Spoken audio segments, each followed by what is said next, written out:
नमस्कार दोस्तों, अविरल टाइम्स में आप सभी का स्वागत है। 1 जुलाई से 3 नए क्रिमिनल लॉ लागू हो जाएंगे। इसके बाद आईपीसी की जगह भारतीय न्याय संहिता, सीआरपीसी की जगह भारतीय नागरिक सुरक्षा संहिता और इंडियन एविडेंस एक्ट की जगह भारतीय साक्ष्य संहिता ले लेगी। आईपीसी की जगह लेने जा रही भारतीय न्याय संहिता भी संगठित अपराध और आतंकवाद की परिभाषा भी तय कर दी गई है। आईपीसी में आतंकवाद की परिभाषा नहीं थी। इसके साथ ही कौन सा अपराध आतंकवाद के दायरे में आएगा, इसका जिक्र भी है। अब देश के बाहर भारत की किसी संपत्ति को नुकसान पहुंचाना भी आतंकवादी कृत्य माना जाएगा। माना जाता है कि पिछले साल अमेरिका, कनाडा और ब्रिटेन में भारतीय दूतावास पर हुए हमले के कारण इसे आतंकवाद के दायरे में लाया गया है। अब तक आतंकवाद की कोई परिभाषा नहीं थी, लेकिन अब इसकी परिभाषा है। इसका कारण अब कौन सा अपराध आतंकवाद के दायरे में आएगा, ये निश्चित हो गया है।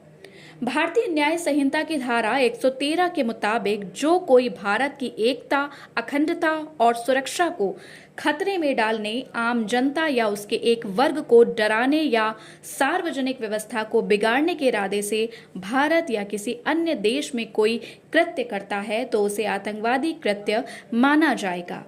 आतंकवाद की परिभाषा में आर्थिक सुरक्षा शब्द को भी जोड़ा गया है। इसके तहत अब जाली नोट या सिक्कों की तस्करी या चलाना भी आतंकवादी कृत्य माना जाएगा।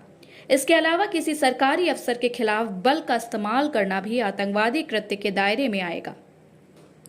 नए कानून के मुताबिक बम विस्फोट के अलावा बायोलॉजिकल, रेडियोलॉजिक एक्टिव, न्यूक्लियर या फिर किसी भी खतरनाक तरीके से हमला किया जाता है जिसमें किसी की मौत या चोट पहुंचती है तो उसे भी आतंकी कृत्य में गिना जाएगा।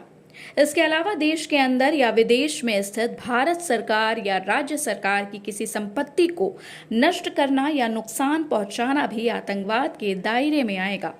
अगर किसी व्यक्ति को पता हो कि कोई संपत्ति आतंकी गतिविधि के जरिए कमाई गई है, उसके बावजूद वो उस पर अपना कब्जा रखता है तो इसे भी आतंकी कृत्य माना जाएगा। भारत सरकार, राज्य सरकार या किसी विदेशी देश की सरकार को प्रभावित करने के मकसद से किसी व्यक्ति का अपहरण करना या उसे हिरासत में रखना भी आतंकवादी कृत्य के दायरे में आएगा। धन्यवाद।